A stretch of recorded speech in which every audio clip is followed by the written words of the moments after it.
Choosing the right materials for drawing for beginners can be a daunting task. Charcoal drawing is a fun medium full of possibilities. You get immediate results and the final look is so impressive. Either way, people love charcoals. Even the great Michelangelo created a collection of charcoal drawings.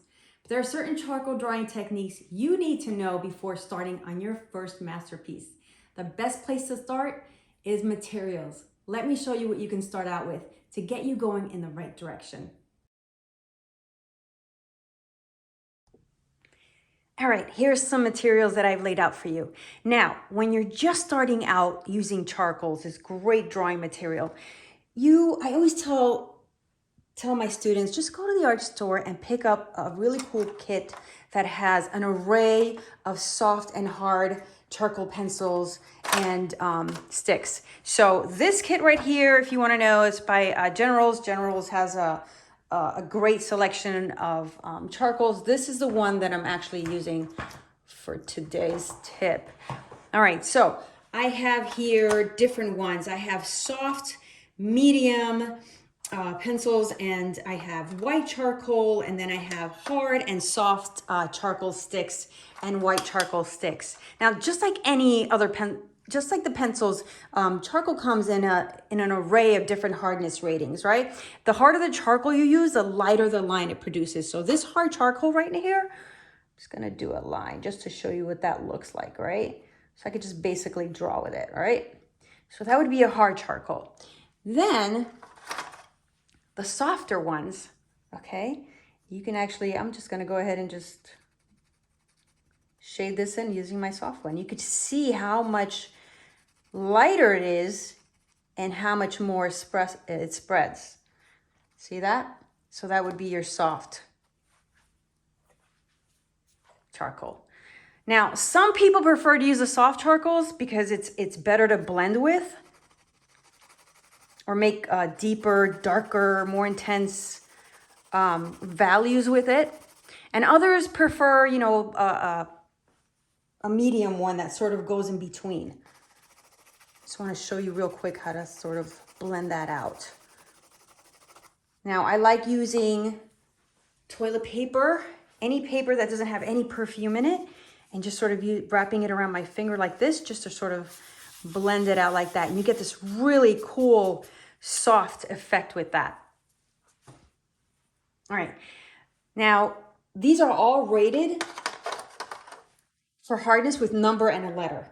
So you'll see soft B, which means a soft. You'll see medium. It's in between hard and soft.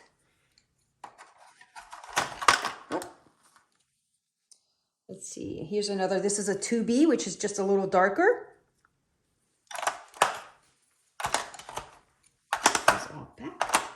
And then you have this really cool white charcoal. You could do the same thing and just get sort of really great effects with it. Or maybe I just want to go in the center and make a little circle right there. Same thing with the white sticks, white charcoal sticks. I'll get this one right here. It's a little more intense.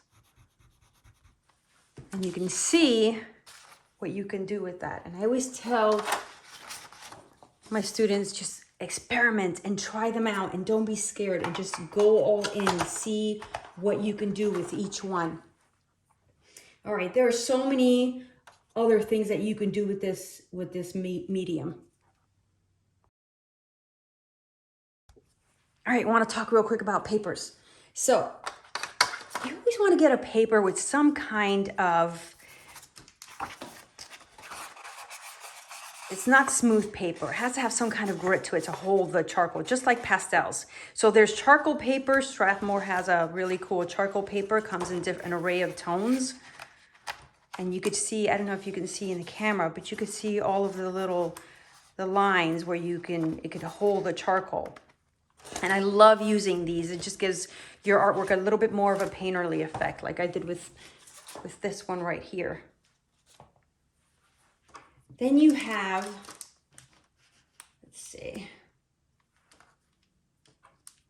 another thing you could blend with are these stumps. And I love using these stumps to blend with. It just makes it easier. And when you really want to get in there, you can really get into small areas to blend.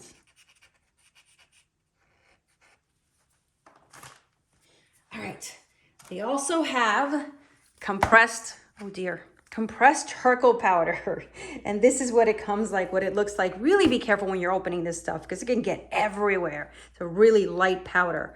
So I'm gonna go ahead and open that to show you what that looks like. It's really deep and intense, much, much darker than the pencil and the hard and soft charcoal. And the way I do this is I usually just dip my brush, blending brush. They have blending brushes. If you have a soft brush at home, you can use that. Some people use makeup brushes. I mean, you can find all different types of ways and products in your own home even to use. So what I like to do is usually dip it and carefully in a controlled area, just sort of use it to blend specific areas if I'm doing something. You can see the value is just so much darker. And this is really great when you want to add some intensity to your drawing, some drama, like I always say. And this is what I did. Also, if you pull out more, it just gets a little lighter. It can go from really intense to light and airy. So again, this is all about just sort of going ahead and practicing and playing around with what you have, you know, your charcoals and the powder and using brushes. That's the effect, the soft effect that I got for this background. I used charcoal powder. Okay, let's talk about vine charcoal. This charcoal doesn't have to be compressed into a stick or placed in a pencil. And sometimes you can use a piece of charcoal that's made from like burned sticks or other items. I have artist friends that have used, and maybe this is old fashioned now with these light cigarette things that they're using now, e-cigs or something, I don't know. They have used cigarette butts to draw with. And I've just found that so fascinating that you can just use what you have at home. But to use these long sticks, and sometimes you can break them and things like that, you just get a lighter drawing. So these are great to use. You'll see what I mean in a moment. Now you can get darker, quick marks with that. But if you go to blend that, this is what you get. Now compare this to that. Much, much lighter, right? These are really great to use when you're just doing quick sketches and things like that.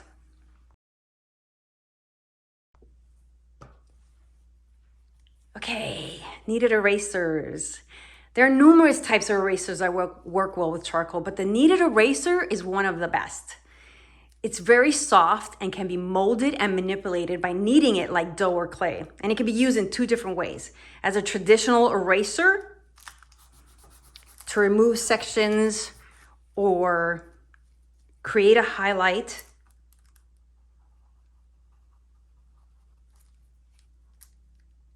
There we go. Or as a smudging tool to blend some of the charcoal into lighter or finer lines. Let's see.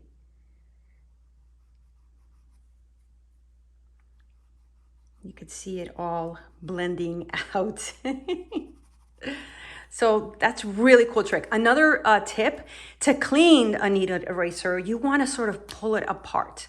Just keep pulling it apart until it's nice and clean. They're actually quite fun to use.